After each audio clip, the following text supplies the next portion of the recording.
Muito boa noite a todos. Começando aqui então o Clube Leitura e Graça, mais um livro. Agora, hoje, começando o livro do Tim Keller, Como Integrar Fé e Trabalho. O meu, inclusive, chegou hoje. Estava começando antes no PDF e agora já no livro físico, que é muito interessante. Para você que ainda não adquiriu esse livro, você pode adquirir no link de associados da Amazon. Nós já divulgamos, está lá no nosso link list. Dentro dele tem o livro de maio, que é esse livro, Como Integrar Fé e Trabalho, a nossa profissão a serviço do reino de Deus. E hoje temos aí vários amigos aqui para poder conversar com a gente sobre esse livro. Vamos então ao livro. Antes de tudo, vamos fazer uma oração, pedir a Deus que esteja aqui conosco. Esse mês, então, a leitura desse mês é um livro de teologia, dentro da nossa classificação. É um livro de teologia, mas aqui voltado especificamente para falarmos sobre um assunto, que é sobre o nosso trabalho e como integrar a nossa fé a ele, como a nossa profissão pode estar a serviço de Deus, como o próprio subtítulo do livro fala. Então, eu queria pedir aqui, junto com vocês, que nós façamos uma oração, peçamos a Deus que esteja aqui conosco, entre nós, e com isso consiga nos ensinar e enriquecer a nossa fé através desse entendimento que o livro nos traz. Vamos então orar, pessoal? Querido Deus e querido Pai, nós te agradecemos, Deus, por mais uma oportunidade de estarmos aqui reunidos, Pai, online, cada um na sua casa, alguns a caminho de casa, outros já ainda no trabalho, outros já em casa mesmo, mas, Senhor, o Senhor está aqui conosco. E aqui, Pai, nós queremos te pedir, enriqueça o nosso entendimento, traga, Senhor, ilumine o nosso coração, Pai, para que nós aprendamos como o Senhor enxerga o nosso trabalho, como o Senhor enxerga a nossa profissão, e o que o Senhor quer de nós enquanto trabalhadores, enquanto profissionais. Pai, o que a Tua palavra fala a esse respeito, nós queremos aprender, e com isso, vivermos melhor o Teu propósito para a nossa vida. Obrigado, Senhor. Amém. Amém. Então, pessoal, vamos lá. Começando então a falar sobre esse livro, realmente muito interessante, excelente indicação. E aí vamos começar aqui sobre... Eu só queria tocar num ponto dos agradecimentos que ele faz, que geralmente a gente pularia essa parte. Mas logo no início ele faz agradecimento a uma pessoa chamada Scott Kaufman, que eu não sabia, não sei se vocês já viram aquela blusa, eu até achei que fosse daquela marca de roupas da Kaufman, mas sem fazer nenhuma propaganda, nenhum merchandising, mas parece que ele é um executivo, é alguém que trabalha, é um executivo, e ele se integrou dentro da igreja do pastor Timothy Keller, perdão, e, e foi muito interessante. Tem algumas histórias assim associadas de quanto que ele ajudou no crescimento da igreja e também ajudou a edificar esse trabalho voltado para os cristãos na vida profissional. Esse pastor tinha uma igreja em Nova York, né, no estado de Nova York, não sei se especificamente na cidade, e ele ajudou no desenvolvimento da igreja falando sobre esse tema. Então, vocês vejam assim que havia uma demanda muito grande, e hoje ainda existe, de que nós aprendamos como a nossa fé, como a fé redentora de Cristo, ela pode se aplicar à nossa vida, inclusive ao nosso trabalho, que é o tema geral do livro, né? Mas sem nos aprofundarmos aqui na história pessoal dele, eu acho que o livro tem bastante a acrescentar a nós, embora essa história, quem tiver mais interesse pode procurar saber a respeito desse homem, mas os próprios autores, que são o Timothy Keller e a Catherine Leary Ausdorf, se eu não pronunciei errado, da Redeemer Church, desse ministério, eles fazem um agradecimento especial a ele e também a várias outras pessoas que contribuíram com o livro. Mas então, pessoal, nos direcionando ao prefácio. Já no prefácio, o prefácio dá aquela introduzida no livro, né, mas geralmente é uma recomendação de uma outra pessoa falando sobre o tema, sobre o conteúdo do livro. Alguma coisa chamou a atenção de vocês dentro do prefácio? Hoje aqui, sem nenhuma pessoa elencada para fazer um resumo, mas o que chamou a atenção de vocês sobre esse prefácio? A ideia geral ou algum ponto específico? O que vocês podem falar aí para mim? Naturalmente, quem já leu o prefácio vai conseguir entender um pouquinho melhor, mas a gente sempre tenta esclarecer da melhor forma possível os pontos. E de forma também resumida, né? Mas tenta esclarecer. Fala, Raíza. Bom, eu sou um pouquinho suspeita para falar desse livro, em especial o prefácio, porque eu me identifico muito com a Catherine, e, assim, já no prefácio você já fica assim, uou, né? Tipo assim, que livro maravilhoso. O prefácio já te dá alguns contextos do que vai ser abordado, e aí você fica encantado, porque ela começa a trazer uma realidade empresarial para dentro do contexto cristão. E aí você fala assim, meu Deus, que coisa... Você começa a falar assim, nossa, que coisa muito interessante. E ali ela fala um pouquinho também das questões, né, que ela enfrentou, das dificuldades que ela enfrentou no mundo corporativo. E eu achei bem interessante porque ela aborda uma questão ali sobre como o evangelho nos ensina a lidar também com os nossos fracassos no trabalho. E ela falou que ela buscava essas respostas e, e é lógico que isso vai sendo tratado de uma forma mais profunda durante o decorrer do livro e da leitura, mas ela falou que que a busca dela era para um evangelho que anunciasse as boas notícias até mesmo no ambiente corporativo, até mesmo nas suas frustrações com o trabalho, porque ela fala assim, olha, eu crio no evangelho como um todo. Então, por que o evangelho ele não poderia ser uma boa notícia também para o meu trabalho, também para os meus fracassos, também para as minhas frustrações no ambiente corporativo? Por que não? E aí ela começou a buscar essas respostas e isso chamou muito a minha atenção. Além dos pontos, né, algumas observações que ela traz ali, ela elenca, e assim, se a gente for abordar tudo que ela fala ali, a gente vai ficar horas e horas falando só do prefácio. Mas eu fiz até algumas anotações aqui para mim, enfim, sobre o que nos diferencia, né, de um ímpio no trabalho e como cristãos que nos diferencia de um ímpio. Eu vou abordar isso mais para frente, se tiver oportunidade, mas eu achei esse prefácio muito bom mesmo. Eu achei enriquecedor e muito sincero da parte dessa como é que é o nome dela? Catherine Hausdorff. Acho que é uma das autores, né? Catherine Hausdorff. Ela é diretora executiva do Centro para Fé e Trabalho desse ministério. Eu achei muito honesto da parte dela essa demanda de que a compreensão de fé a respeito das coisas espirituais, ela, ela é enriquecedora. Só que ela tinha uma demanda, ela tinha o desejo de que a fé dela fosse aplicada à vida dela. E um ponto que chama atenção é que o autor até coloca, é que nós passamos muito mais tempo no nosso trabalho, dedicados à nossa vida profissional, do que propriamente dedicados a alguma obra da igreja, a algum ministério da igreja. Existe uma tendência nossa a passar boa parte do tempo. É claro que as pessoas que vivem da obra, elas se dedicam exclusivamente à obra, ou prioritariamente à obra, elas vão passar muito mais tempo dedicadas a isso. Mas a tendência, de forma geral, de todos os cristãos é passar muito tempo dedicado à sua profissão. E o que ela buscava, quando ela acabou encontrando o Timothy Keller, o que ela buscava era, era encontrar esse entendimento bíblico a respeito que fosse aplicável à vida prática dela, em que não a fizesse também sentir de que quando ela chegasse no trabalho ela estava abandonando a vida cristã. Na realidade, ela gostaria de viver a vida cristã plenamente, inclusive trabalhando, tanto por necessidade quanto por outros propósitos que o livro vai abordar. Eu achei muito enriquecedora e honesta esse desejo da Cristina. Da Cristina, né? Catherine. Fala, Bela. Oi, gente, boa noite. Tudo bem? O que mais me chamou a atenção no prefácio, logo de princípio, que eu acredito que a maioria dos cristãos que exercem alguma função na igreja, ministerial, em algum momento, quando se identificam com o trabalho na igreja, eles se perguntam, pelo menos aconteceu comigo.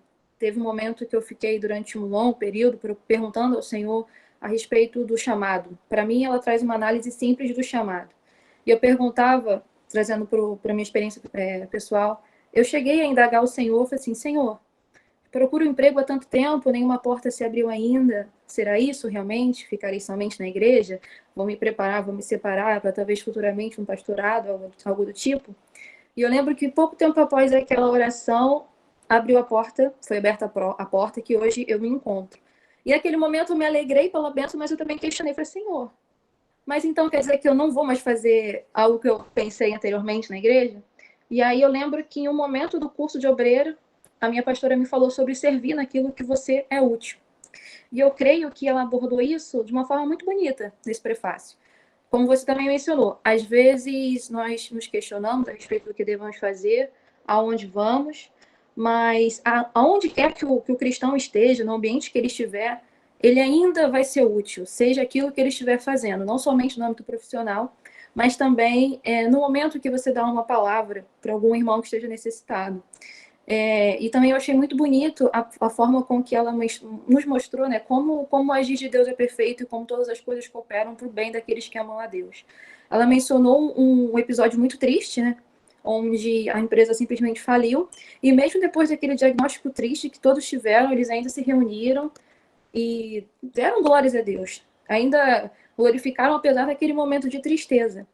E ao fim, mesmo depois daquele fracasso, um período em que ela chegou diante de Deus questionando por que aquilo aconteceu, ela nos dá mais um exemplo de que tudo que ele faz é bom.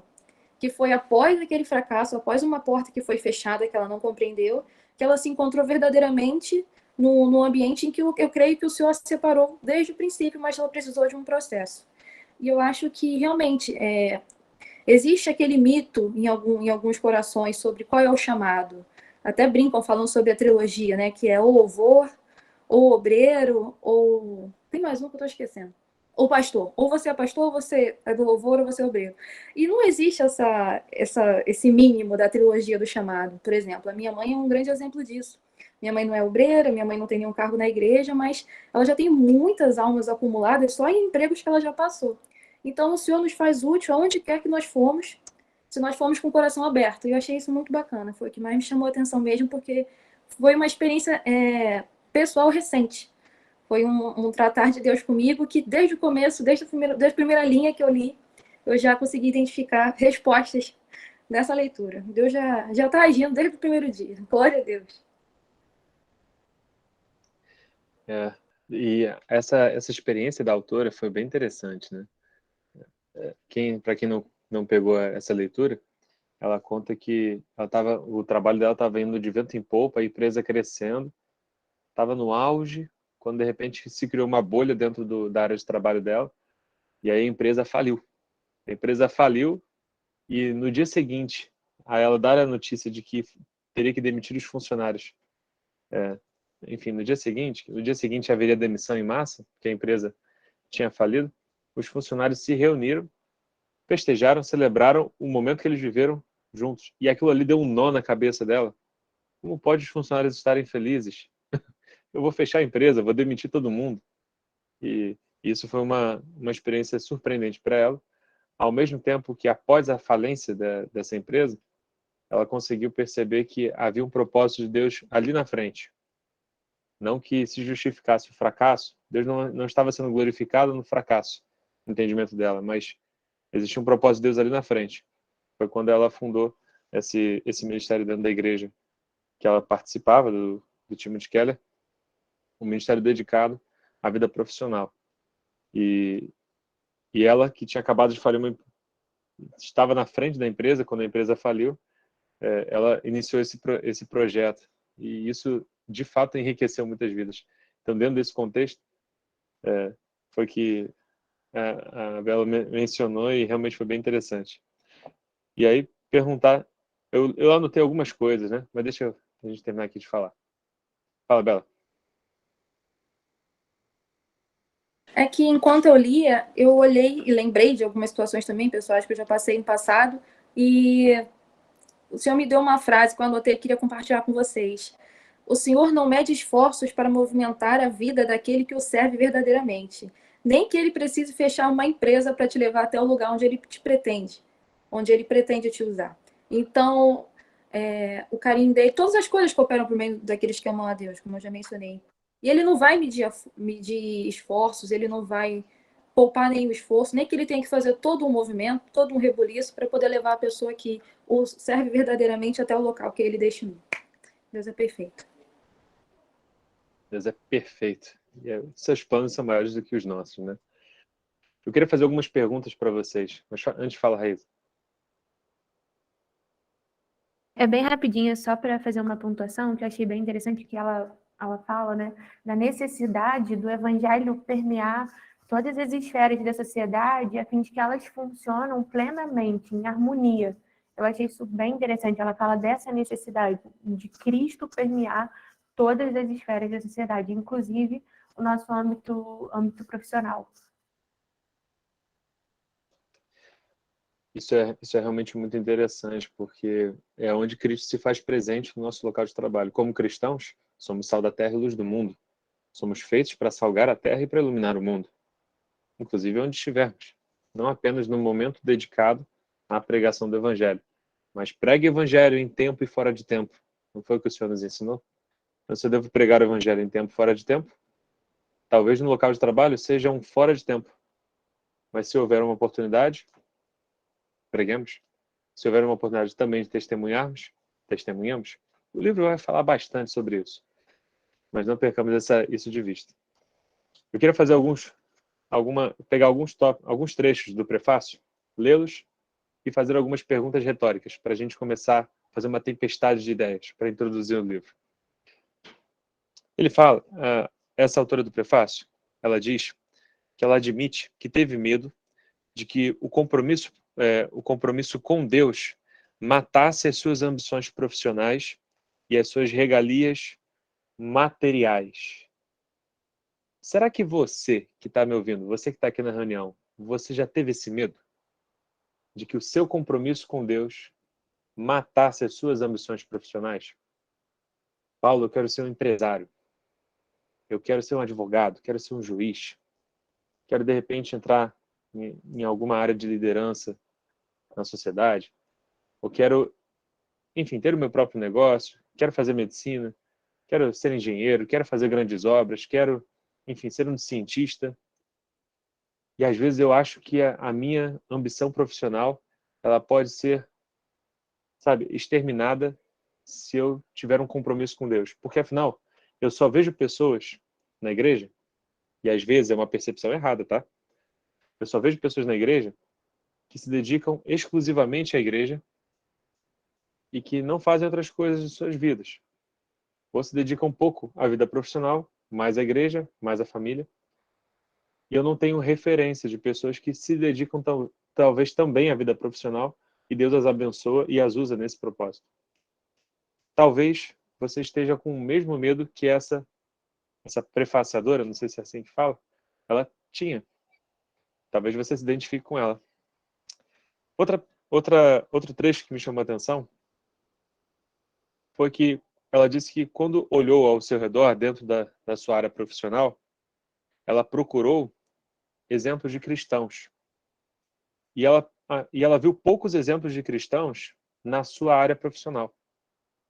Será que talvez você, quando olha, você que talvez já tenha alguma profissão encaminhada, quando você olha para a sua área profissional, por exemplo, eu sou médico, quando eu olho para a minha área profissional, será que eu vejo muitos médicos cristãos? Ou os exemplos são poucos? Pessoas de fato cristãs. Quando você olha para a sua área profissional, você vê muitos cristãos? Ou você sente que são escassos? O que está faltando? Está faltando talvez você ser essa referência? Quando você olha para fora, você não encontra. Por que não você ser essa referência de cristão dentro da sua área profissional? Outro ponto que me chamou a atenção é que dentro da área profissional dela era uma área de tecnologia. E ela conta que os empresários e os engenheiros eram vistos como deuses na cultura dela. E que a tecnologia era a resposta para todos os problemas do mundo. Outra pergunta para você pensar. Será que hoje em dia a tecnologia também tem sido vista como resposta para todos os problemas da humanidade? Talvez nesse caldo de cultura que nós vivemos, Deus, às vezes, gera esperança no teu coração, uma novidade tecnológica, né? O homem está desenvolvendo um foguete para poder colonizar Marte. Tem uma empresa de tecnologia no mundo fazendo isso. Talvez isso gere esperança para muitas pessoas. Colocar a internet via satélite, talvez isso gere esperança para você. Mas o céu e a realidade celestial talvez já não esteja te gerando tanta esperança. O que está morto? O que foi morto no seu coração em relação à fé? Será que isso já não é mais interessante para você? Pense nisso. Outro ponto que chama atenção aqui no prefácio, e eu estou só fazendo algumas reflexões para a gente fazer uma tempestade de ideias. Muitas perguntas e a resposta está aí dentro da sua cachola.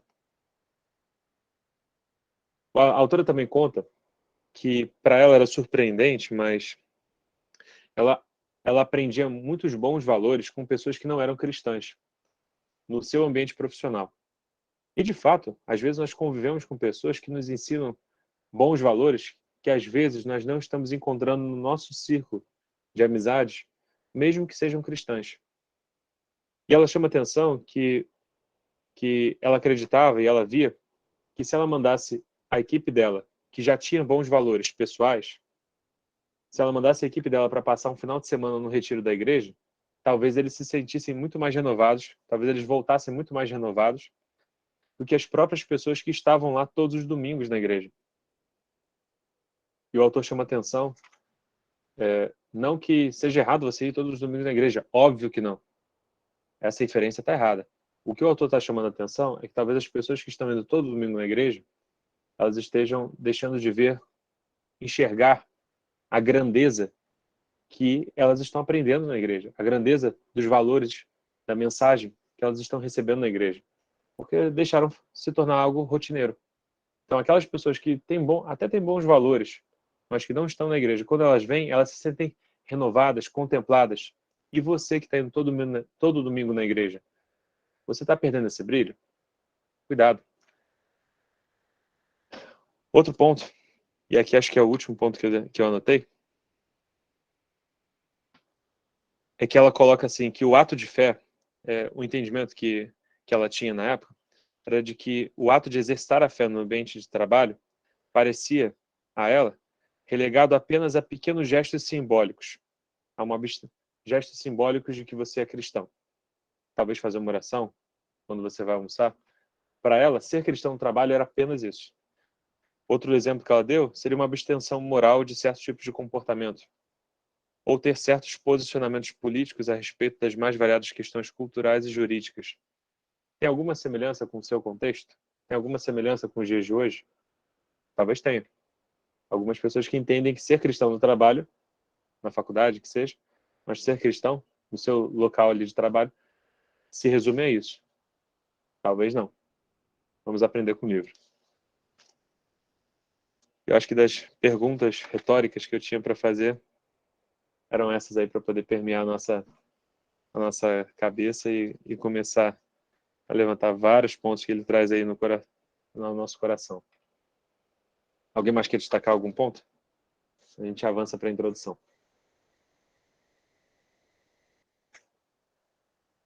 Não? Então vamos lá. Vamos para a introdução. Ele até elenca várias formas, né? Fala, Raíza.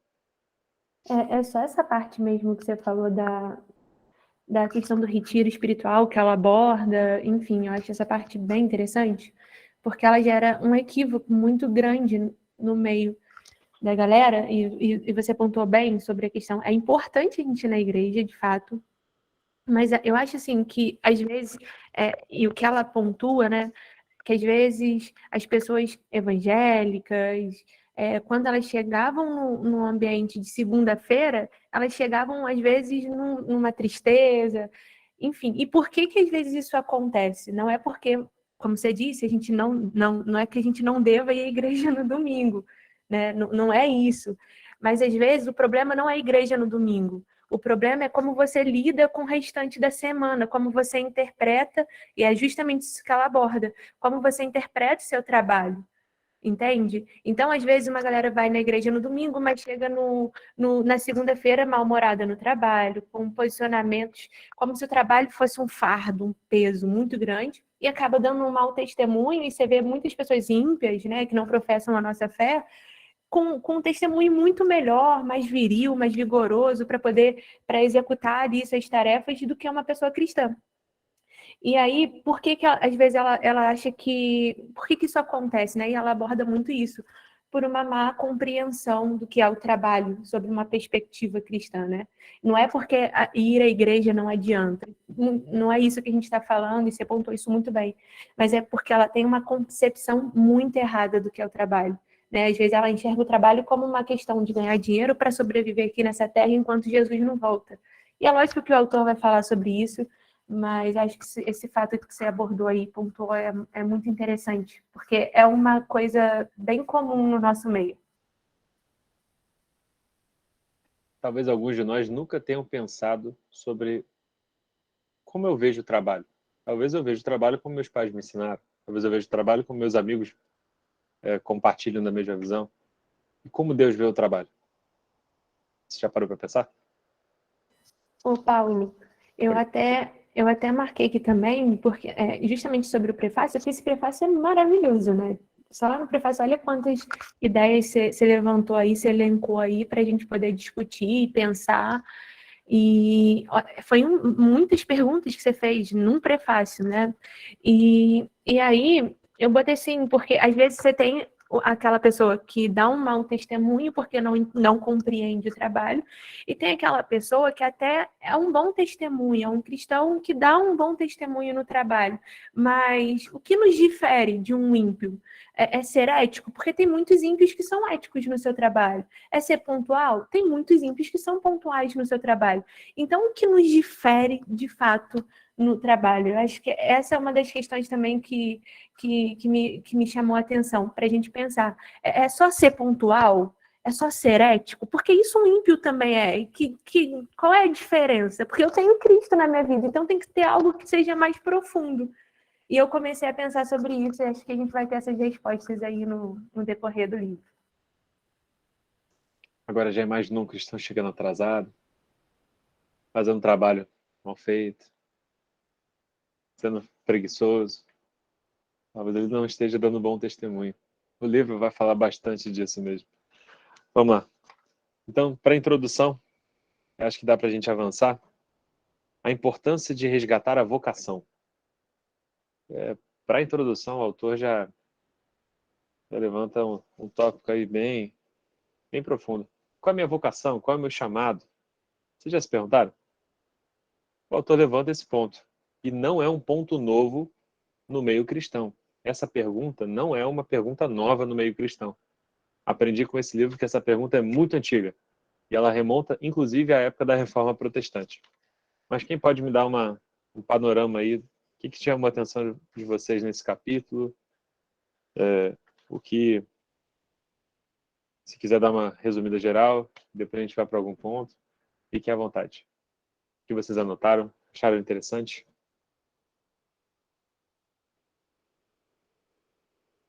Tantas mãos assim levantadas. Poxa, eu fico até feliz.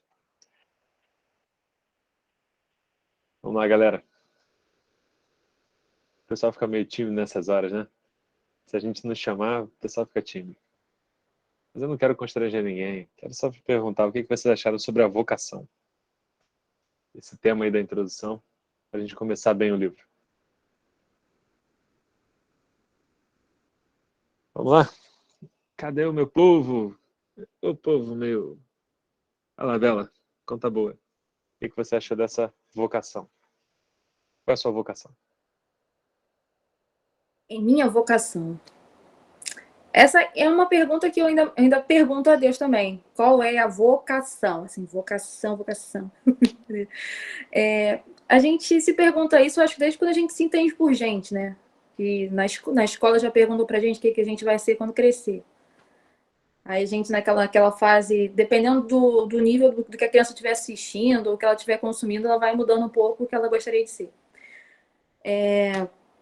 Fiz algumas anotações aqui, mas basicamente o que mais me chamou a atenção foi a história da árvore, porque realmente sempre vai haver uma árvore. E eu até vi um comentário da Raíza colocando no grupo: quem aqui já se identificou com o Nigel em algum momento da vida? E Naquele trecho que falava a respeito da história do Nigel, ele era um artista que se sentia frustrado, e conforme eu lia, eu pensei, gente, não precisa nem ir muito longe, a gente não precisamos ser artistas, assim, só basta ser um trabalhador dedicado, que em algum momento de muito esforço fez o melhor e não foi valorizado. Isso acontece muito. E acontece quando a gente faz algo, pensando somente no resultado daquele momento. Se a gente não fizer algo que seja realmente para Deus, como se fosse para Deus, a frustração ela vai vir, não adianta. Isso é um fato. Tudo aquilo que a gente faz somente para o homem, em algum momento nós vamos nos frustrar, porque o homem ele tende a frustrar os outros. Né? Um frustra o outro. Ninguém pode colocar em outra responsabilidade, tem que ser cabida somente a Deus, porque ele é o único que vai nos trazer um total preenchimento. E a história da árvore cortada, ela vem na direção do coração de todos aqueles que em algum momento se questionaram se tinham capacidade ou não, e quanto que a gente doa, quanto a gente se doa às vezes. A pessoa que ela é realmente dedicada no seu ambiente de trabalho e que ela faz aquilo não somente por fazer jus ao seu salário ao fim do mês, mas sim porque ela sabe que quando ela aplicar seu maior esforço, aquilo vai te fazer dormir bem, é satisfatório. O trabalhador que sai de manhã, cumpre todas as suas metas e retorna para casa, ele dorme bem. A pessoa que gosta de trabalhar, ela é assim. Ela dorme bem, dorme com aquela sensação de dever cumprido e sabe que o Senhor vai honrar, segundo aquele esforço. E para retornar às observações que eu fiz, é que eu quis começar com a parte que eu falaria por último, mas agora vamos às observações. Menciona também a respeito do promover justiça. Realmente, às vezes a gente está em algum ambiente de debate no trabalho e às vezes pergunta a opinião do fulano porque o fulano é crente. Fulano, vê se isso aqui não está errado. Você é crente, você sabe o que é certo, você sabe o que é errado. Já nos traz aquele peso do julgamento, porque o crente tem que saber o que é certo e o que é errado o tempo todo. E realmente também linka um pouco com o que a gente falou no prefácio, realmente sobre isso, essa responsabilidade que o cristão tem de mostrar sempre a diferença dos que servem, daqueles que não servem, como a Raíza também levantou. Uma outra observação também que ela faz é sobre o movimento dos pequenos grupos, que trouxe também a necessidade da questão do trabalho ser abordada de uma forma cristã. Muitos precisam de um apoio, precisam de uma orientação, que nem sempre tinha anteriormente. E os pequenos grupos foram um diagnóstico de que é necessário a gente abordar o tema do trabalho. É necessário que o cristão tenha essa noção, tenha esse apoio. Porque realmente, voltando agora às questões dos ministérios, nós não trabalhamos somente na igreja, nós também trabalhamos em outros lugares e seremos úteis, trabalharemos aonde formos úteis. Então é importante essa preparação, é importante a discussão que nós estamos tendo agora, é importante a gente lembrar que a gente precisa se preparar em qualquer local que estivermos, porque sempre seremos provados em todos os momentos. E eu acho que uma parte muito bacana do livro para a gente é esse diagnóstico da preparação. Estarmos preparados aonde quer que fomos. Acho muito legal. Esses foram meus breves comentários. Já que a Raíza comentou lá no grupo, Raíza, explica pra gente esse exemplo da árvore. Espera aí, abre esse microfone. Desculpa, gente, hoje eu tô meio perdidinha aqui, vamos lá. Da árvore, já vai pular para ele? Ou você quer fazer alguns questionamentos sobre vocação? Agora o seu microfone está fechado. A introdução ela é dividida em alguns subtópicos, né? O primeiro, o primeiro subtítulo fala da importância do resgate da vocação. Se quiser comentar sobre ele primeiro, mas depois fala para a gente sobre a árvore. Com certeza. Então, da importância de resgatar a vocação, achei até interessante porque ele já começa trazendo um problema, né? Muito presente na nossa geração, que é o individualismo expressivo, que foi algo que a gente falou bastante no livro anterior. A questão da individualidade, a gente explorou bastante esse assunto, inclusive aproveito para falar para a galera que não participou da leitura, tem uns vídeos aí no YouTube, só procurar no nosso canal. A gente abordou bastante essa questão do individualismo, dessa questão do eu, né, do egocentrismo. E eu achei bem interessante que o autor desse livro, o Tim Keller, né, ele traz essa conexão, ele aborda esse problema para mostrar que é algo que é muito presente na nossa geração. Então, ele fala da importância de resgatar a vocação trazendo a originalidade do que realmente é o trabalho, né? Porque hoje em dia, como que a gente vê o trabalho? E isso foi até comentado, né, numa das questões lá no grupo, e eu falei assim, foi a Amanda que comentou sobre o trabalho como realização pessoal também e tudo mais, e também, a gente não pode negar isso, mas hoje em dia a gente não pode ver o trabalho apenas como realização pessoal. E aí que o autor, ele bate nessa tecla da importância de resgatar a vocação. Eu acho interessante que ele vai lá no significado, na origem da palavra vocação, que hoje a gente entende um pouquinho diferente. Mas ele fala lá que vocação, ele vem do termo latino vocare, que quer dizer chamar. E aí ele faz ele traz ali uma abordagem interessante, que ele fala assim, ó, o trabalho ele só vai ser uma vocação se alguém chamar você para fazê-lo. E se ele for feito para quem o chamou. Cara, isso para mim já, tipo assim, ele fala assim, olha, não olhe o seu trabalho como uma forma de realização pessoal. Isso é egoísta e você vai acabar insatisfeito. Não olhe apenas como isso. Olhe o seu trabalho como um chamado.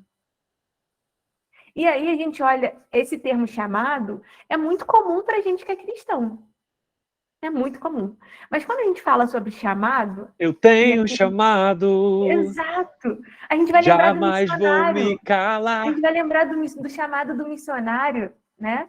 A gente vai lembrar de vários chamados. Mas como que a gente vê o chamado hoje? Deus chamando uma pessoa que está numa profissão para uma outra atividade eclesiástica. A gente resume o chamado de Deus a isso. Mas se a gente voltar lá e olha que é muito honroso. E aí, muitas das vezes, as concepções que muitos mundanos, ímpios, têm das profissões eclesiásticas, né, dos chamados eclesiásticos, do pastoreado, é equivocado porque a gente não tem uma teologia certa do trabalho também. Mas voltando aqui, né? Quando Deus chamou Adão, ele chamou para ele ser um jardineiro. Ele deu um chamado para Adão ali, né? Então ele fala assim da importância da gente retornar ao trabalho como uma vocação, como um chamado. E um chamado não para fazer algo de satisfação pessoal apenas, mas para fazer para quem o chamou. Ele vai abordar isso um pouquinho mais lá na frente.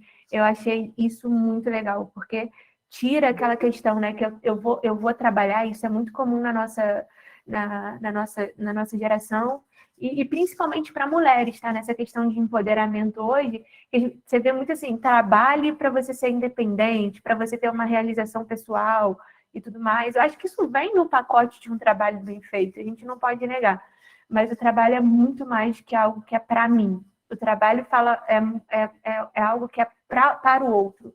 E a gente entender quem é esse outro primordial, né, que no caso é Deus, e com certeza também o nosso próximo, é um resgate da originalidade do que é o trabalho.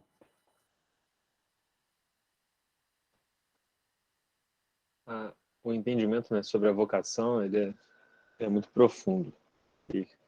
E o autor ele promove esse resgate original. Quando você lê o trecho, acho que dessa introdução, o trecho assim, que mais para mim foi profundo, né? Quem chamou a gente para fazer o que a gente gostaria de fazer? Ou quem nos chamou? Quem nos chamou para quê? Para fazer o quê?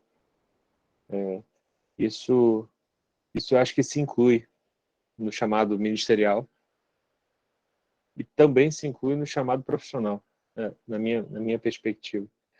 E eu lembrei, quando você falou sobre a excelência do episcopado, a excelência da obra ministerial, eu lembrei de um trecho, de um texto, lá de 1 Timóteo, capítulo 3, versículo 1, em que o apóstolo Paulo fala assim: esta é uma palavra fiel.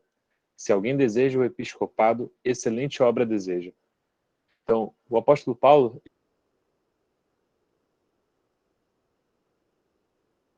ele levou ser pastor, estar no ministério.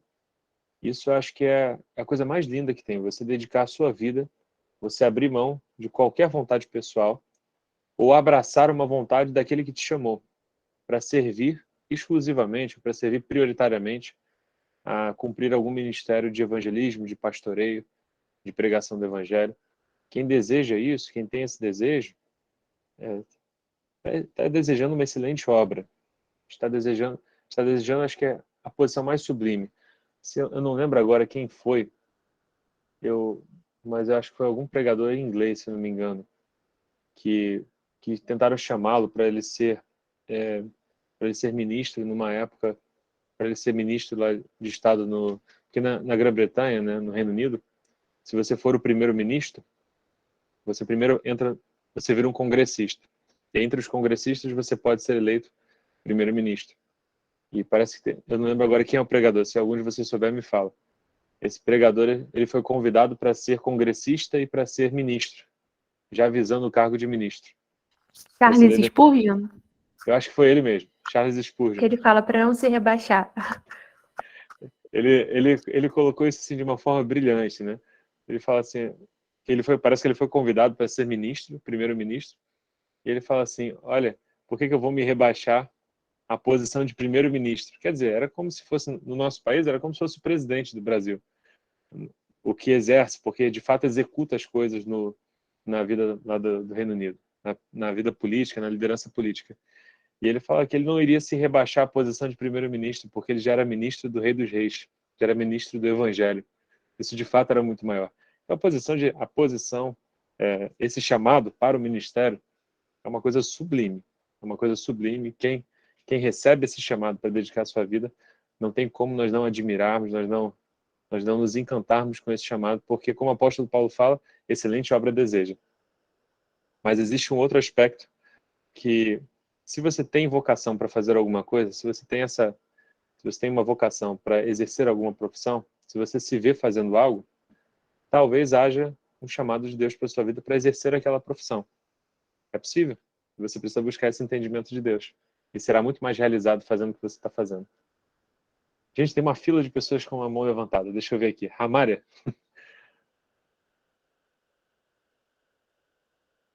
Pode falar, Ramária. Abre o microfone aí. Vou deixar a Raíza falar primeiro e depois a outra menina aqui que levantou. Depois Não, você tá na fila primeiro. Eu vou ser a última, eu já falei demais.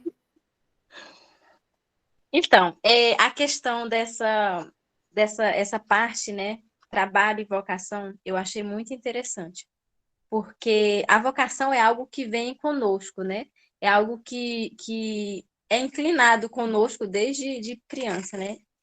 Vou trazer algo pessoal aqui. Quando eu era muito criança, desde pequenininha, minha mãe sempre incentivou muito a gente a trabalhar, né? Ou seja, trabalho é o meu sobrenome, vamos falar assim. Então, a gente sempre teve que trabalhar desde muito cedo. Eu, com 6 anos de idade, eu já trabalhava. Você pode pensar, Ramária, com 6 anos? Pois é, 6 anos eu batia de porta em porta, vendendo banana de casa em casa. E eu era uma ótima vendedora, né? Minha mãe tem 6 filhos e todos os 6 saíam de casa com uma bacia de banana. E eu era a que eu mais vendia. Então, tipo assim, quando ela fala sobre trabalho e vocação, me chama muito a atenção, porque às vezes a gente fica o tempo todo, o que eu vou ser quando crescer, né? E as professoras na escola sempre falavam isso. O que você quer ser quando você crescer? Pediam para a gente escrever carta, o que a gente queria ser. E eu nunca tive uma ideia formada do que eu queria ser quando crescer. Né? Minha família nunca teve ninguém formado, ninguém estudado. Então, eu não tinha muita noção do que eu queria ser quando crescer. E eu lembro que, desde pequena, eu sempre falei a resposta quando me perguntavam o que você quer ser quando você crescer. Eu dizia que eu queria ser excelente no que eu fizesse. E a professora falava, mas o que você quer fazer? Eu falei, não importa o que eu vá fazer.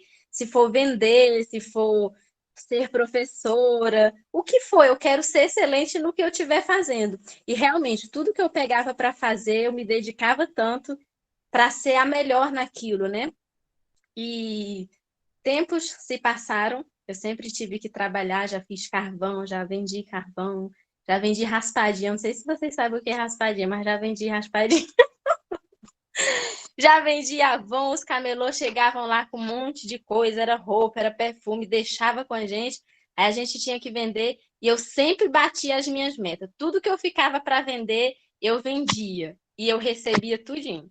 A maioria dava calote nos caras quando voltava para receber o dinheiro e tal. Não tinha, né? Porque o povo não pagava. Eu ficava, olha, lembra o dia que vai me pagar. Aí eu, mas não tem dinheiro, você pode me dar uma galinha. Aí eu vendia a galinha, enfim. Gente, eu era uma ótima vendedora.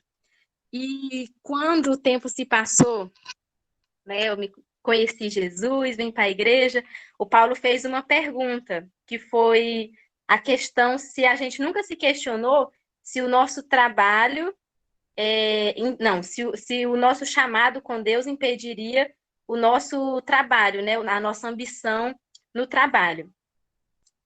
Comigo foi o contrário. Depois que eu conheci Jesus, que eu tive um encontro com ele, o meu problema era outro. Eu tinha medo de trabalhar em algo que me tirasse da presença de Deus. Eu tinha medo que o meu trabalho me tirasse da presença de Deus.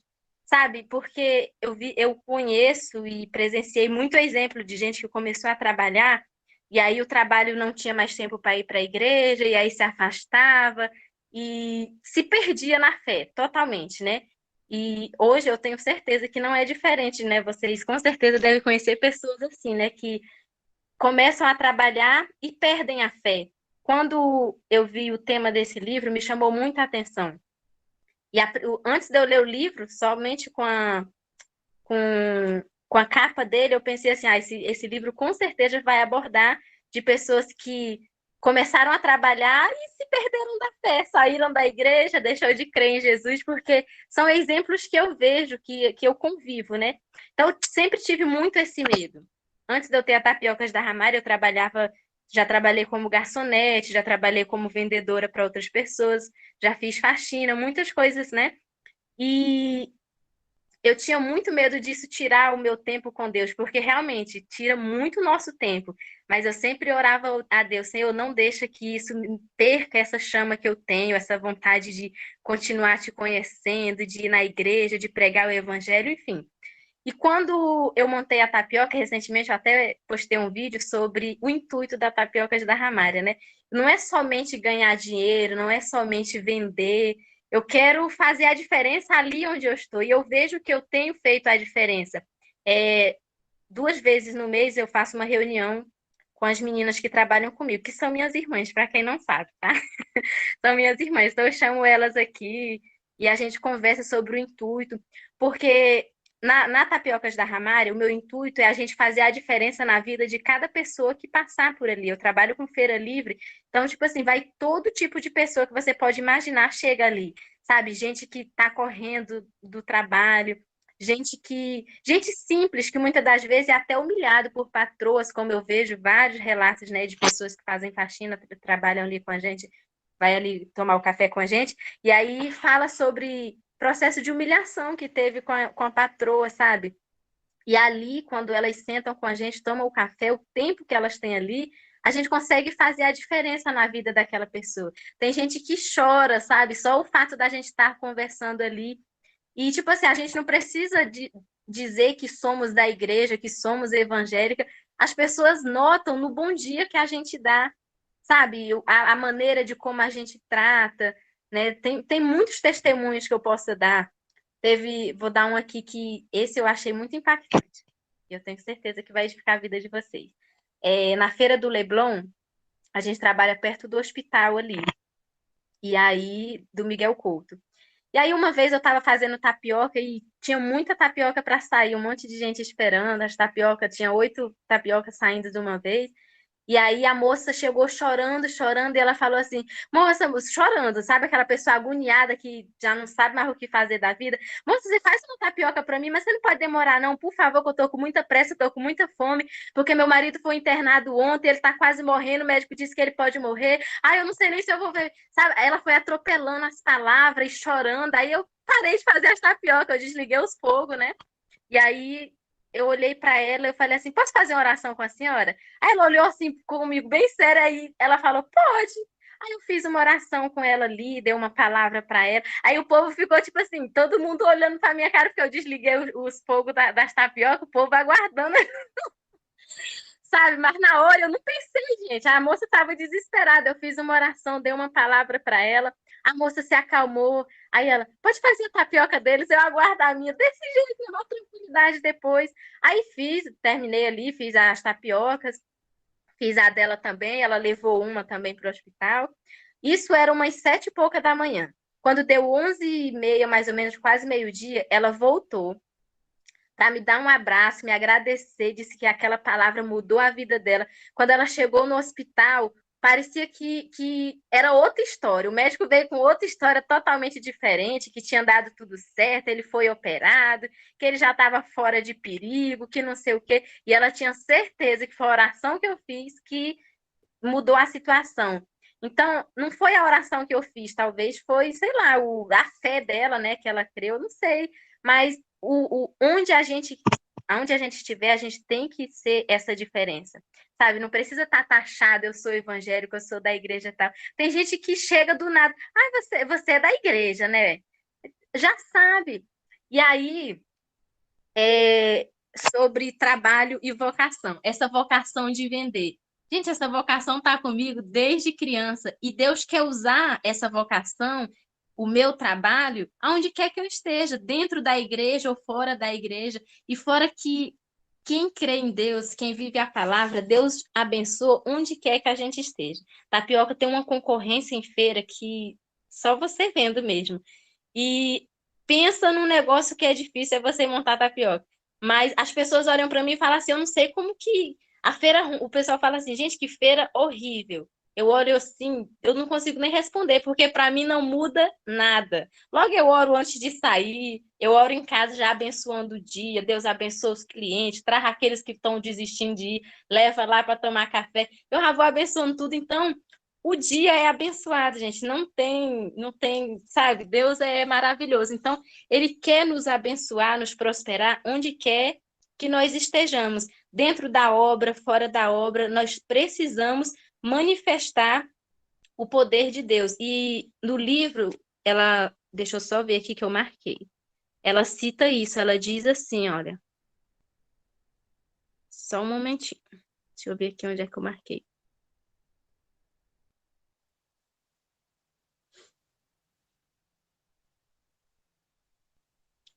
Futuro, moda, trabalho. Ela diz assim, ó, o objetivo do trabalho é desenvolver uma cultura que honre a Deus e capacite os seres humanos a prosperar. Esse é o objetivo do nosso trabalho, é honrar a Deus. Aonde quer que nós estejamos, nós precisamos honrar a Deus. É isso. Muito legal esse testemunho que você contou. E eu fico feliz porque você conseguiu encontrar um propósito no seu trabalho para além do seu rendimento pessoal. E isso torna, na verdade, o trabalho muito mais leve. Isso torna o Sim. trabalho muito mais empolgante. Isso torna, inclusive, a vida mais leve, né? Quando você encontra propósito naquilo que você está fazendo. É muito impressionante como na nossa sociedade as pessoas elas têm perdido o senso de propósito daquilo que elas fazem. Elas muitas vezes são induzidas a buscar uma profissão. Eu vejo isso um pouco também na minha área. Tem gente que vem atrás da medicina pensando no dinheiro. Tem gente que vai atrás de repente, algum cargo jurídico pensando na estabilidade. E a pessoa ela perde o senso de propósito. E às vezes ela não se torna uma pessoa realizada. Ela não se torna alegre, sabe? Ela não se torna feliz com o que ela está fazendo. Ela não se realiza naquilo que ela está fazendo. Então, existe um aspecto da vida profissional e na introdução o autor ele mostra que existem várias formas de você enxergar biblicamente o trabalho.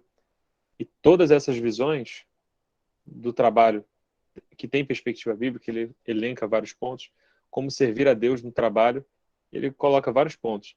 A Mara trouxe aqui alguns pontos de como isso torna algo vivo, como nos torna vivos, exercendo a profissão que a gente pode exercer. E ele ainda elenca outras formas, viu, Ramari? Aqui nesse capítulo. Mas todas essas formas são formas de, como cristãos, nós honrarmos a Deus na nossa profissão.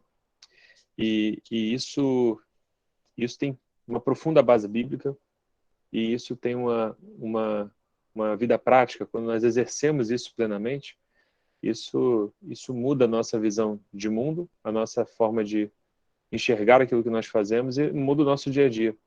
Talvez para você esteja faltando você enxergar propósito na sua vocação profissional, que a sua vocação profissional ela vem dele. Talvez esteja faltando isso. Posso falar só mais uma coisa? Claro. E trazendo para a Bíblia também essa relação de vocação, trabalho e Deus, a gente vai encontrar alguns exemplos na palavra em relação a isso, né? Por exemplo, quando Deus chamou Gideão, Gideão estava fazendo o quê? Trabalhando, cara. Ele estava lá malhando trigo e Deus olhou para ele trabalhando, Deus viu o trabalho dele e Deus fez com que ele libertasse os israelitas através do trabalho dele, daquilo que ele estava fazendo ali, né? E várias outras pessoas que Deus encontrou trabalhando. Rebeca, né, quando foi ter o chamado dela, estava trabalhando. E aí o servo do Abraão viu ela ali e ela pôde cumprir o propósito dela, que era o quê? Gerar duas nações, né? Fora outros exemplos que tem, né? Então, quando a gente enxerga o trabalho como propósito, é isso aí que você falou, né? Tem uma frase que eu não sei de quem é, mas as pessoas adoram repetir, né? Que fala quando você ama, não, trabalhe no que você ama e você nunca vai precisar trabalhar. Cara, eu vivo isso, né? Eu amo o que eu faço, sabe? É um trabalho muito cansativo. Acordo 3 horas da manhã e o dia todo na correria. E aí trabalho o dia todo, e aí debaixo de sol, debaixo de chuva. Trabalhar na chuva é um horror. Mas enfim, mas eu amo o que eu faço, sabe? E eu amo a maneira de como Deus me usa, de como Deus usa as minhas irmãs ali também, entendeu? Inclusive tem uma que desviou um pouquinho do evangelho, mas trabalhar com ela é uma graça. Trabalhar com quem trabalhar com quem não segue o mesmo propósito que o seu, não é fácil não, viu? Mas Deus nos dá graça, com a ajuda do Espírito Santo a gente consegue. É isso aí. Com certeza. E de repente no trabalho você pode mostrar Cristo para pessoas que sejam irmãs ou não, sejam colegas de trabalho. Você pode mostrar Cristo. Larissa, para a gente ir avançando também aqui na introdução. Então, gente, eu gostei muito do que a Mayra falou agora, né? Dessa questão de que nosso objetivo com o trabalho é glorificar a Deus, né? Assim como toda a nossa vida. Na verdade, toda a nossa vida, as relações, o trabalho, tudo que a gente faz, tudo que a gente vive, deve ser para glorificar a Deus, né? Ou pelo menos deveria. E eu acho que a gente tem muito, nessa questão especificamente do trabalho, a gente tem muito misticismo, né? E também a gente deixa muito entrar o dualismo, né? Aquela questão de que, tipo, eu vou viver a minha fé na igreja no domingo, ou na quarta, ou no segundo dia que eu vou. E durante a semana, sei lá, na segunda do meu trabalho, não é nem que eu não vou viver a minha fé, eu continuo sendo cristão, mas eu não vejo, né, a presença de Deus naquilo que eu estou fazendo no dia a dia. Né? Às vezes a gente separa, a gente acha que Deus não está presente ali, ou que a gente não está fazendo algo tão importante quanto o momento que a gente está lá no culto, né? Que, tipo assim, que a gente faz na igreja, louvando, cantando, não, é mais importante para Deus do que, sei lá, as nossas vendas, ou não sei, o que cada um trabalha. E, na verdade, toda a nossa vida é para Deus, né? Tudo que a gente faz, tudo que a gente vive tem que ser para glorificar o Senhor, como a Ramari disse. Então, se eu vou trabalhar, cara, é para a glória de Deus. E o Senhor também se satisfaz naquilo. Eu gosto muito, eu estava vendo um vídeo e o pregador estava falando, né? Tem um versículo em Provérbios que fala que o Senhor abomina a balança injusta, mas ama a balança honesta. Então, assim, Deus está envolvido com tudo, Ele quer se envolver em tudo, né? Até no nosso trabalho, em todas as áreas da nossa vida. Eu acho que também, desse primeiro tópico, né, da introdução da questão da vocação, eu acho que quando a gente ouve essa palavra meio que dá um medo, porque eu acho que tem muito misticismo envolvido, né? Você vai falar assim, vocação, eu vou descobrir a vocação quando eu ficar 40 dias de jejum, orando, e Deus vai falar que eu tenho que ser, sei lá, um cientista ou alguma coisa assim. Mas eu acho que, tipo, a gente precisa aplicar isso não apenas ao ministério, né? como também ao nosso chamado para a vida, né, do cotidiano, do dia a dia, e sem o misticismo que a gente tem. A gente acha que, sei lá, eu quero agradar a Deus. Então, estou lá no 3º ano do ensino médio, tenho que escolher minha faculdade. Não que eu não deva orar, mas, tipo assim, eu acho que o Senhor tem que me falar uma coisa, sei lá, do nada e eu vou seguir aquilo ali. Quando, na verdade, esse misticismo atrapalha muito. E às vezes Deus vai mostrando a gente a nossa vocação, né? Em coisas simples. Então, às vezes, habilidades pessoais, é igual a Ramária deu o exemplo dela, tipo, ela sempre teve esse talento para vender, sempre teve facilidade para vender, para comunicar. Então, acho que às vezes as pessoas se perdem um pouco e até mesmo atrasam o propósito. Eu já pensei assim, né? Por conta desse misticismo, de achar que só quando Deus me confirmar, eu ouvir a voz de Deus me falando que eu tenho que ser uma coisa, e às vezes você cai nisso e acaba se enganando, né? Achando que Deus te chamou para uma coisa que não é para você fazer. Então, eu acho que, às vezes, a gente observando as nossas habilidades pessoais, né? Eu acredito que cada um recebe a graça de Deus com um talento, algo que o Senhor confiou nas mãos daquela pessoa e que ela faz bem. E, claro, com oração, com ouvindo a voz do Espírito no nosso dia a dia, a gente vai discernindo qual é a nossa vocação. Então, acho que tem muito misticismo por trás da vocação, quando a gente deveria considerar aquilo que Deus já nos deu, né? As nossas habilidades e também aquilo para que o Senhor está nos apontando, né? Acho que é esse ponto assim que eu queria deixar, que é o que mais me chama a atenção, né? Quando essa palavra vocação, às vezes assusta, mas é necessário que a gente tenha discernimento nesse ponto, eu acho. Sobre essa parte vocacional, a gente tem algumas linhas de autores cristãos que vão falar a respeito dessa vocação. Mas acho que elas sintetizam um pouco nisso. Né? Tanto você pode receber uma instrução de Deus, quanto você vai sentindo aquilo que Deus já está te capacitando há algum tempo. De repente, você se vê preparado para exercer alguma função. E aí você se joga naquela função, orientado por Deus, e você vai. Raíza. Paulo, só para ser breve aqui e fechar, eu só quero focar um pouquinho mais nessa questão da vocação, como chamado, né? Porque, só para reforçar, principalmente o nosso foco aqui são pessoas cristãos. E aí, o que me chama a atenção, por exemplo, que a gente tem, como a Lari mesmo pontuou, uma questão assim, às vezes a gente acha que chamado é só para questão eclesiástica. E, de fato, eu falo isso com muito temor, porque eu entendo que a igreja, hoje em dia, ela é muito desvalorizada, e não é isso que eu quero, gente. Eu amo a igreja, não fala mal de igreja perto de mim que você vai ouvir. A igreja é uma coisa muito importante para a gente, é a nossa reserva, é ali onde a gente se prepara para enfrentar as coisas que estão, né, o mundo, vamos dizer assim, na nossa linguagem. Mas o que eu queria chamar a atenção é porque a Ramária, ela tem um chamado de Deus, assim como o pastor também teve um chamado para a vida dele, né? Então a gente precisa olhar que, e é lógico, como o Paulo afirmou aqui sobre o apóstolo Paulo, aquele que almeja o episcopado, boa coisa deseja.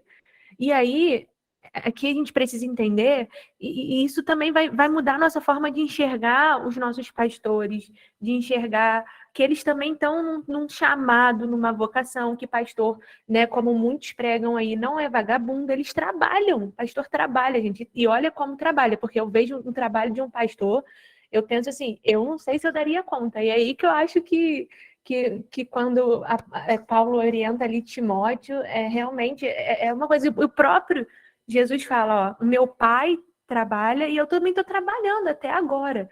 E aí muita gente olha, né, as funções eclesiásticas não como um trabalho, mas é um trabalho também, porque trabalho é um chamado, né? E aí a gente tem duas questões, né? As pessoas que olham as funções eclesiásticas não como um chamado ou como um trabalho, ou aquelas pessoas que olham só a função eclesiástica como chamado, mas não as suas. A Ramária teve um chamado. E aí ela exerceu o chamado dela lá, e Deus não deixou de estar com ela ali no trabalho dela. ele não estava com ela só no domingo, mas ele estava com ela na segunda, e o nome de Deus foi glorificado ali no trabalho dela.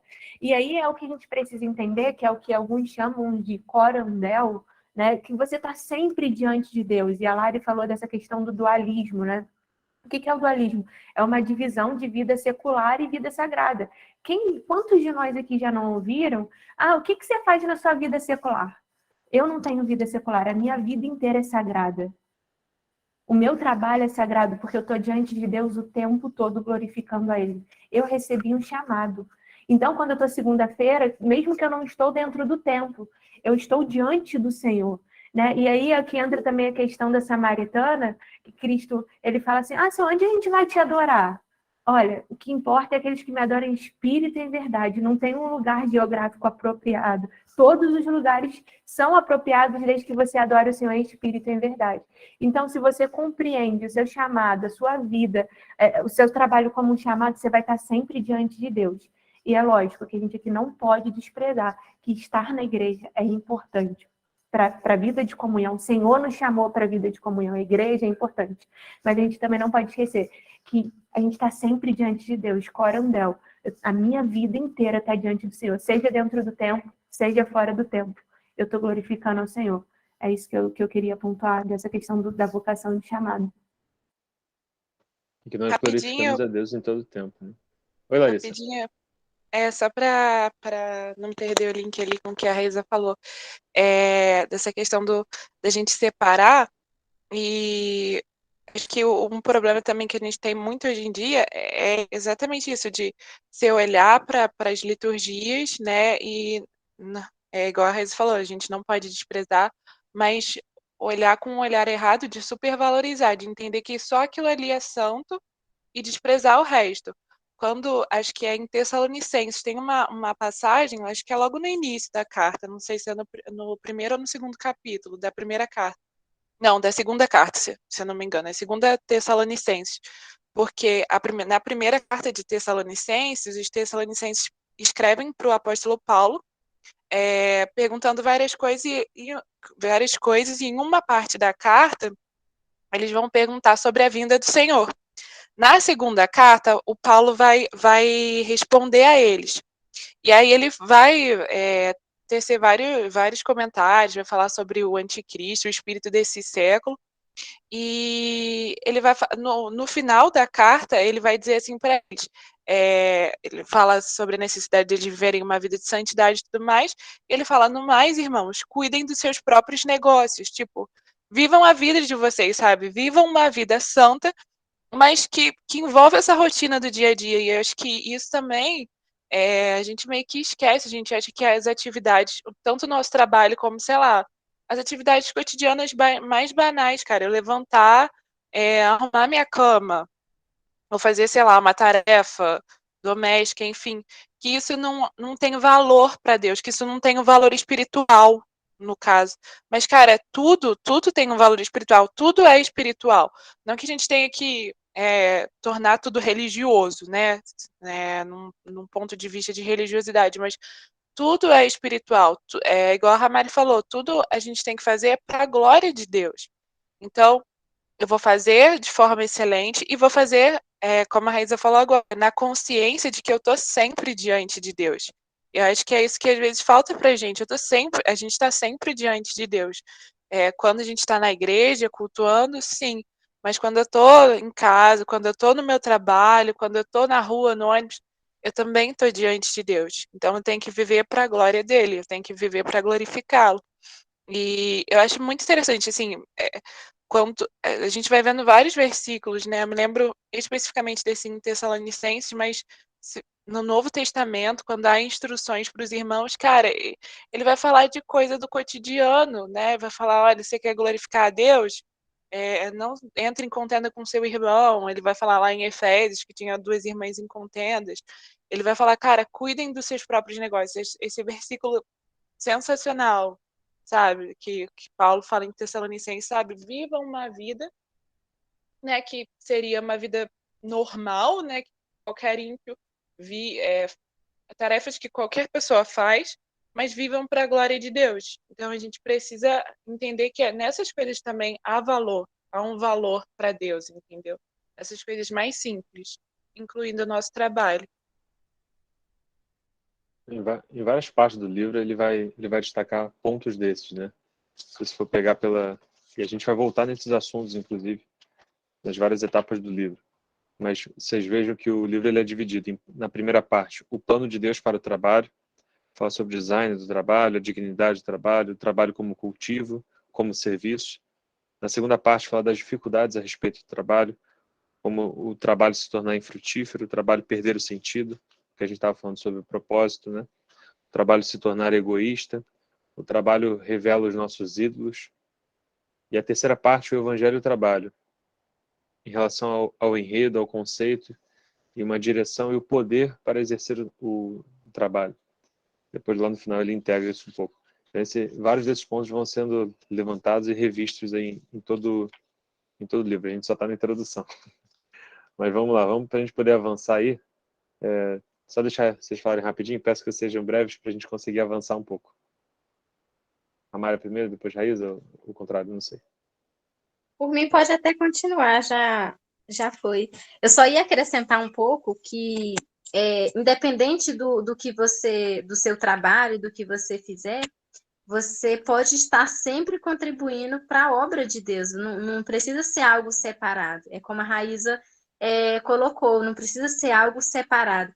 Às vezes Deus vai te abençoar numa empresa, como abençoou a moça, que eu esqueci o nome aí na introdução, e ela vai ser uma grande ajudadora na obra de Deus, né? Às vezes você vai financiar um projeto na igreja, às vezes você vai ajudar algum irmão que está mais necessitado dentro da igreja, porque a obra na igreja não é só louvar, não é só pregar, não é só você ministrar a palavra, não é só isso.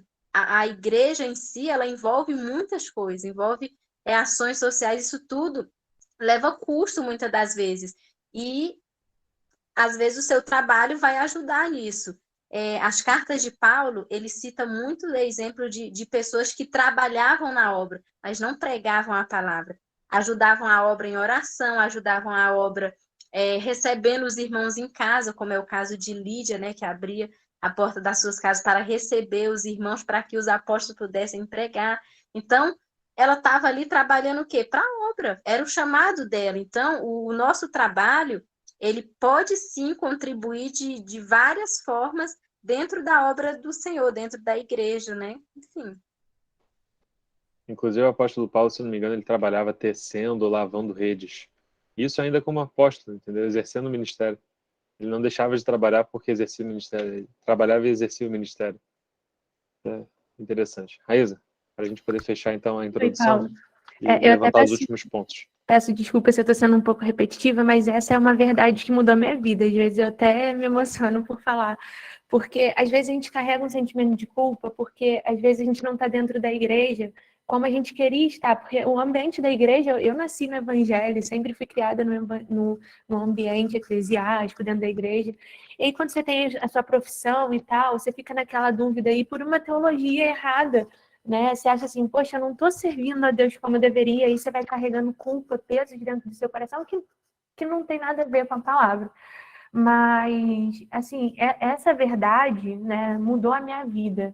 E aí foi quando eu passei a valorizar até mais a igreja, entender a minha função dentro da igreja e tudo mais. E só para pontuar, a gente fala muito de apóstolo Paulo, né? Ele fala, quer comais, quer bebeis, passais tudo para a glória de Deus.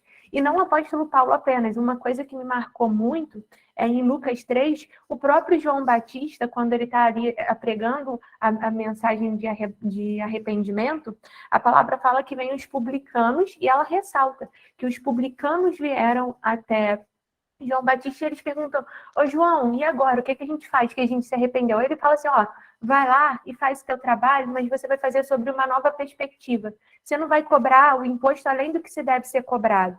Você vai fazer com misericórdia, você vai fazer agora sobre uma cosmovisão, que é o que ele vai abordar ali na frente, debaixo de uma cosmovisão cristã. E aí ele fala para um soldado, os soldados vão até João Batista, e ele fala assim, ô João, e agora que a gente se arrependeu, o que a gente faz? A gente larga o nosso trabalho e vem viver uma vida monástica, sendo seu discípulo. Então, fala assim, não, vai lá e vai ser um soldado para a glória de Deus. Ele até fala aqui no termo, E nós, o que faremos? E ele lhes disse, a ninguém maltrateis, não deis denúncia falsa e contentai-vos com o vosso soldo. Ou seja, João Batista está mandando eles retornar para o trabalho deles, mas agora sobre uma nova perspectiva, uma perspectiva de misericórdia, debaixo da graça, que uma vida que o Evangelho propõe, né, nova, né? Você está fazendo o seu trabalho agora com misericórdia, debaixo da graça de Deus, glorificando o Senhor. E é basicamente isso, que isso foi uma verdade que mudou a minha vida e passou a entender como que o meu trabalho ele pode ser para a glória de Deus, e que eu estou sempre diante do meu Deus. E as pessoas que estão trabalhando e porventura Deus chamar para a obra, ele vai fazer um movimento oposto. João Batista respondeu aos publicanos que eles voltassem e voltassem ao trabalho deles. Mas outras pessoas estavam trabalhando, Jesus foi lá no meio do trabalho da pessoa. Vem cá, pescador, vai lá, joga a rede para pescar. Pescou um monte. Isso aconteceu com Pedro e Tiago, né? Não, Pedro e Tiago não. Simão Pedro e André. Agora já não lembro. Não lembro quem foi o segundo apóstolo. Mas era irmão dele. Era o irmão dele. Estavam os dois pescando, Jesus foi lá e teve o relato da pesca maravilhosa, mandou eles jogarem a rede, pescarem. Quando eles pescaram um monte, Jesus falou, agora larga tudo e me segue que eu vou fazer de vocês pescadores de homens. Numa relação muito íntima com o trabalho, o Senhor mostrou a vocação ministerial também deles e falou, larga o que você está fazendo, vem. Existem pessoas que vão receber essa vocação e glória a Deus por isso. Precisamos de pessoas vocacionadas para o ministério. Assim como a gente percebe que é diferente quando vou usar aqui minha profissão, quando você encontra com um médico vocacionado, faz o seu trabalho de uma forma diferente, existe um toque diferente. Um vendedor vocacionado, um juiz vocacionado, você percebe que existe algo diferente no exercício da sua profissão. E enquanto cristãos, exercendo a nossa profissão, as pessoas precisam perceber a diferença, senão não está sendo legal, não está exercendo aquilo que Deus te chamou para exercer. Pessoal, para a gente poder avançar, mas sem perder o fio da meada aqui da introdução, logo no início, então, falando sobre vocação, o autor, ele mostra que existem diversos entendimentos sobre como o meu trabalho pode servir a Deus. Como eu exercendo o meu trabalho, eu posso servir a Deus. E ele elenca várias lá. Vocês podem pegar o texto para poder ler, eu não vou me estender tanto.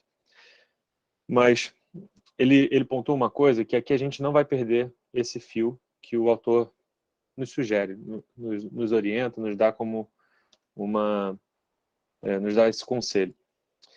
Ele fala que existe uma complexidade, que às vezes quando as pessoas começam a estudar sobre esse tema, existe uma tendência, quando a gente forma grupos, aqui nós estamos num grupo, existem grupos que acabam adotando apenas uma corrente teológica, dentre as várias que existem sobre trabalho e a fé.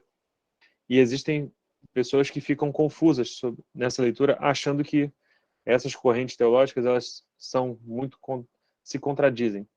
E na real, talvez seja uma combinação das ênfases que cada uma dessas correntes teológicas a respeito de fé e trabalho trazem.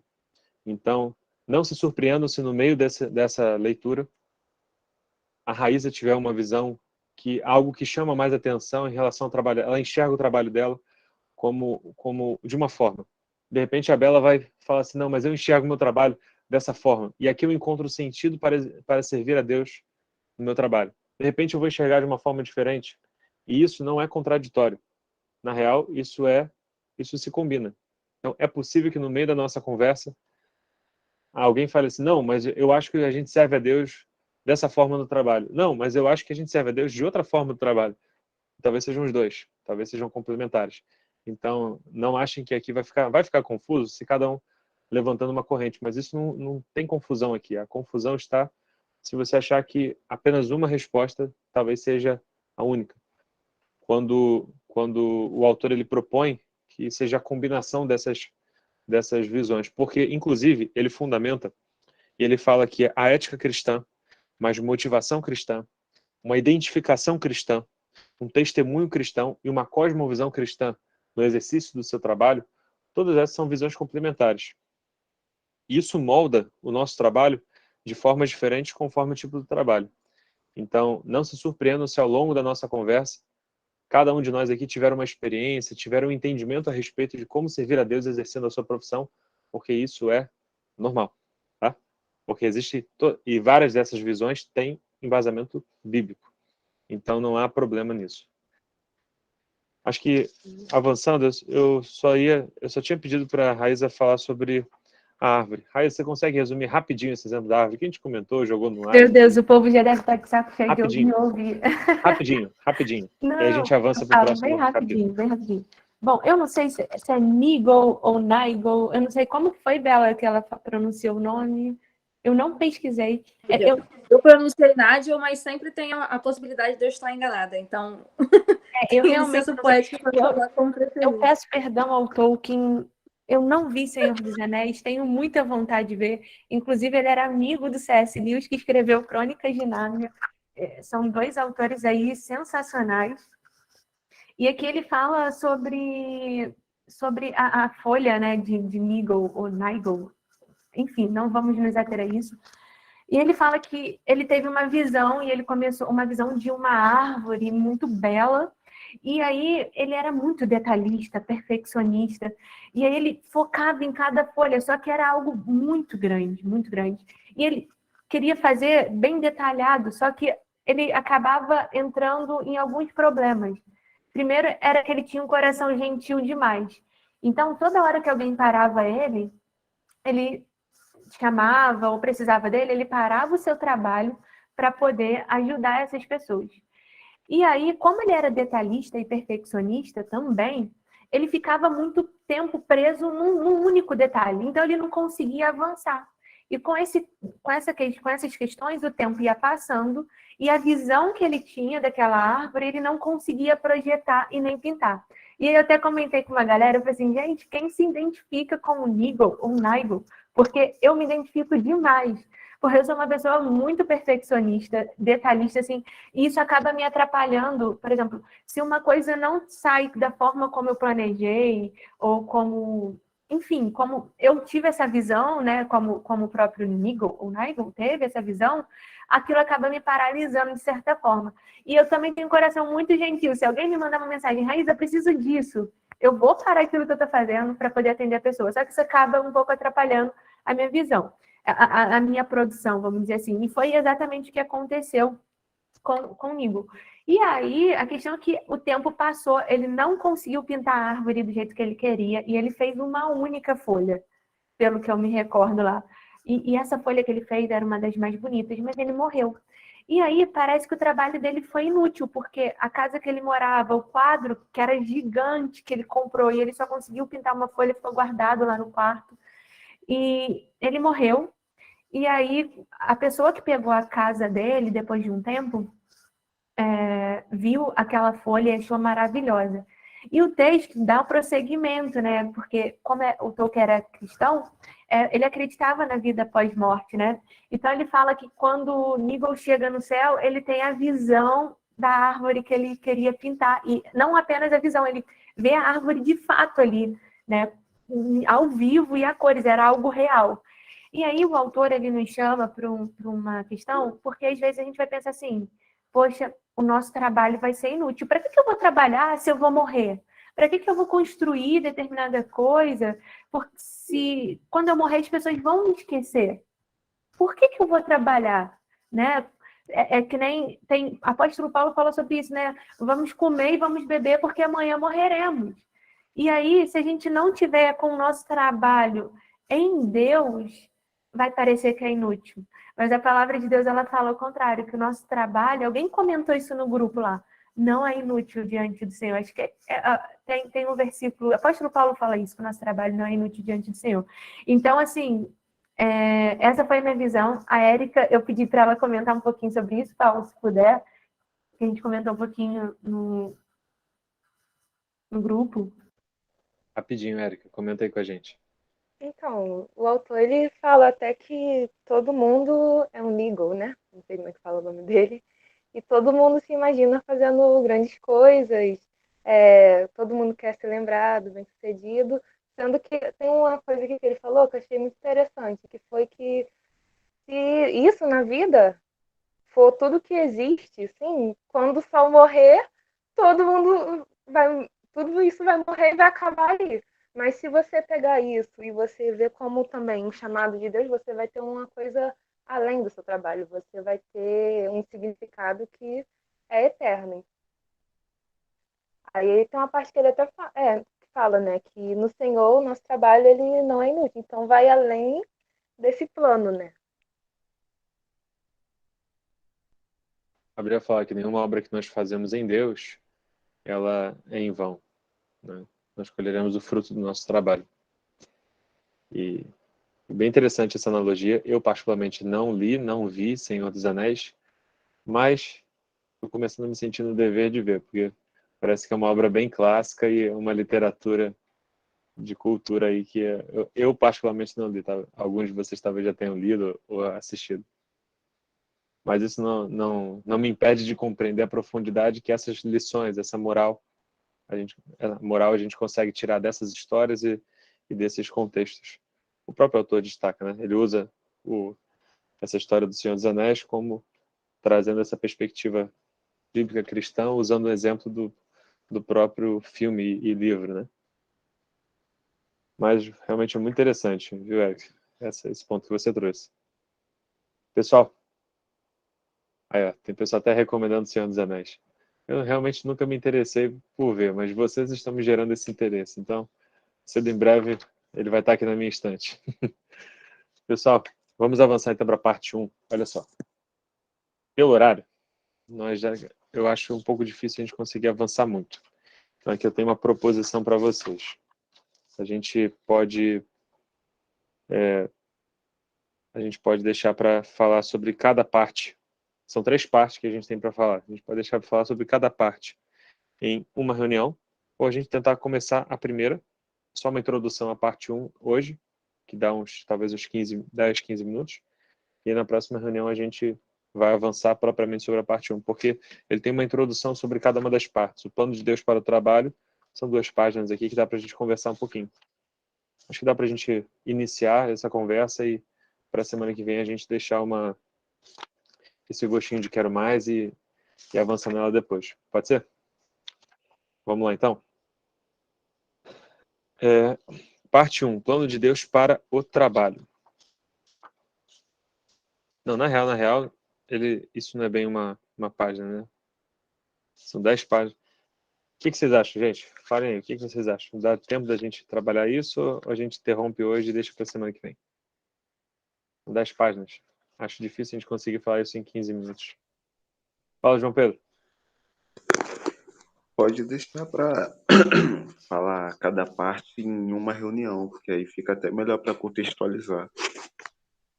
Até porque uma vai complementar a outra, né? Então, Sim. concordo com o João. Até poderíamos iniciar, mas realmente uma vai complementar a outra. Talvez seria melhor falássemos tudo junto. O que vocês acham? Só o primeiro capítulo dessa primeira parte são 10 páginas. Então, com certeza, isso aqui vai dar pano para manga, como dizem na linguagem popular. E acho que a gente vai acabar avançando bastante ou vai ficar cansativo. Vamos deixar, então, para a semana que vem? E aí a gente já sabe, então. Todo mundo para a semana que vem, parte 1. Lido, relido, anotado, comentado, resumido, para a gente poder enriquecer a discussão e aquilo que a gente costuma conversar. A nossa intenção aqui é nós conversarmos sobre a literatura. Talvez falte um ponto ou outro do capítulo que nós não comentamos aqui na nossa reunião, mas isso não é prejudicial, porque a intenção é que cada um leia na sua casa e traga para a gente falar sobre os capítulos especificamente. Todo o texto foi construído, né, tem uma organização para ficar mais inteligível. E agora, na primeira parte, nós vamos falar sobre o plano de Deus para o trabalho. Então, você que ainda não participou da nossa reunião, não perca, semana que vem, o plano de Deus para o trabalho. Vamos aprender muito a respeito desse assunto e você não pode perder. Hoje, então, finalizando a nossa reunião, pessoal, queria agradecer muito a participação de vocês. Hoje vamos terminar, então, um pouquinho mais cedo, mas acho que foi muito enriquecedora. Já na introdução, tantos pontos levantados, prefácio, tantos pontos levantados, e isso não é negativo, isso é muito positivo. O livro ele está nos ajudando, agora já na primeira parte do livro ainda, a entender um pouquinho sobre como Deus enxerga a nossa profissão, como Deus enxerga o exercício da nossa profissão. eu só pontuo aqui uma coisa para vocês. Não deixem de ler as anotações que o autor faz. Às vezes ele coloca lá um 3, ainda nessa introdução, tem uma folha, né, 2 páginas, em que as notas são maiores do que o próprio trecho da introdução. E ali, na verdade, ele está fazendo um grande contexto. Por exemplo, um dos pontos ali, ele fala sobre as correntes que avaliam a questão da fé e do trabalho, e é muito enriquecedor. É importante que nós cristãos entendamos um pouquinho sobre em qual contexto, de onde a gente tira as ideias, de onde as ideias nascem, de onde elas vêm, qual é a sua origem e como elas foram construídas ao longo do tempo. Porque hoje a compreensão que nós temos a respeito das coisas, elas foram fundadas sobre os ombros de outras pessoas que já se debruçaram sobre esse assunto e nos permitiram avançar até onde nós avançamos. Então, é interessante a gente saber um pouquinho dessa história. Isso enriquece o nosso entendimento. Ele traz textos aqui de faculdades americanas, faculdades inglesas, traz textos até alguns seculares e outros que analisaram essa perspectiva cristã histórica, e isso enriquece um pouco a nossa cultura. Como a nossa intenção também é crescer em entendimento e com isso crescer em graça também, então não vamos perder essa oportunidade. Não deixem de ler as anotações, procurem resumir os capítulos, que isso vai otimizar. E vai chegar a um determinado ponto que nós vamos perceber assim, todo mundo aqui está entendendo, porque todo mundo já leu o livro. Isso vai tornar a nossa conversa aqui muito mais fluida, muito mais enriquecida. Nós vamos partir de um entendimento comum e a partir dele a gente vai trabalhar tudo. Então é interessante que todo mundo leia. O meu livro chegou hoje, chegou com 2 dias pelo nosso link lá de associados da Amazon. Então não deixe de adquirir. Olha lá, galera, alguns que já compraram estão mostrando aí, não deixe de adquirir. O meu chegou em 2 dias. Olha lá, a Bela também. O meu chegou em 2 dias. Então, você que ainda não adquiriu, adquira lá. Você com isso estará também contribuindo para o projeto, para a manutenção dessa plataforma que nós utilizamos, com o objetivo de que o projeto assim funcione e que isso consiga enriquecer as nossas reuniões também. Então, para ajudar também o nosso projeto e para você ter o livro físico, carrega para tudo que é lado, vai lendo no trem, não é isso, Bela? Vai lendo no ônibus, vai lendo quando você estiver lá no consultório, aguardando algum atendimento, você pode botar uma musiquinha de fundo e se entreter também na leitura. Isso é muito enriquecedor. Pessoal, algum comentário a mais sobre esse livro? Algum comentário a mais sobre a introdução? Você vai remindo o tempo, com certeza. Algum comentário a mais sobre a introdução? Se não, eu queria agradecer então a presença de todos. Já viram que esse livro aqui, ele provavelmente vai mudar a sua perspectiva sobre esse assunto? Então não perca a oportunidade, esteja com a gente também na semana que vem. Procure ler o livro, tente ler esse livro, se esforce para isso, que isso vai ser enriquecedor. Caso não tenha conseguido ler tudo, ou ler parte, pelo menos, venha participar da reunião, que você já viu que, com certeza, vai te acrescentar muito. Pessoal, vamos orar então para agradecer a Deus, finalizar a nossa reunião. Hoje um pouquinho mais cedo do que o habitual, mas essa é a intenção, que a reunião ela seja otimizada e, ao mesmo tempo, enriquecedora. Vamos agradecer a Deus então? Querido Deus, querido Pai, nós te agradecemos, Senhor, por mais uma oportunidade. E aqui, Senhor, quanto entendimento rico, quanto entendimento profundo de como podemos ser servos do Senhor e exercermos a nossa profissão. Sabemos, Deus, que algumas pessoas receberão um chamado eclesiástico, receberão um chamado para exercer o ministério pastoral, o ministério de louvor, para exercer algum ministério na igreja, como obreiro, como evangelista, ou algum outro ministério dentro da tua casa. E, Pai, isso é nobre, isso é muito nobre. Isso, como o apóstolo Paulo nos ensinou, quem deseja isso, quem deseja o episcopado, excelente coisa deseja. E, Pai, muitos aqui, talvez alguns aqui, que estejam nos ouvindo, estejam participando aqui da reunião, talvez sintam isso no seu coração. E, Pai, isso é louvável. Se o Senhor tem esse chamado, o Senhor vai tocar nos seus corações. Ao mesmo tempo, Senhor, nós estamos começando a compreender de que no exercício da nossa profissão, a nossa vocação profissional, existe alguém que nos chama a essa vocação. E, Pai, talvez o Senhor esteja nos chamando também a alguma vocação profissional. Ajude, Senhor, a cada um de nós a encontrarmos o local onde a Tua perfeita vontade se encontra para nós. Qual profissão exercer? o que fazer sobre o estudo, o que fazer sobre o trabalho. Pai, que o Senhor nos ilumine o entendimento. Há muitas pessoas que chegam numa fase da vida e se perguntam, será que eu estou fazendo aquilo que Deus me chamou? Pai, nos ajude a compreender esse tema, nos ajude a compreender essa questão que às vezes aflige tanto o coração da gente em algumas fases da vida, até nós encontrarmos onde o Senhor nos quer, até nós encontrarmos qual é a nossa vocação profissional, que vem também do Senhor. Pai, às vezes nós sofremos muito nesse meio do caminho. Que o Senhor nos ajude a cada um de nós aqui a encontrarmos essa vocação profissional. E que assim sirvamos o Senhor onde quer que estejamos. Pai, que nenhum desses entendimentos seja perdido do nosso coração. Que vivamos, não separemos mais o sagrado do secular, que nós vivamos plenamente a nossa vida consagrada a Ti.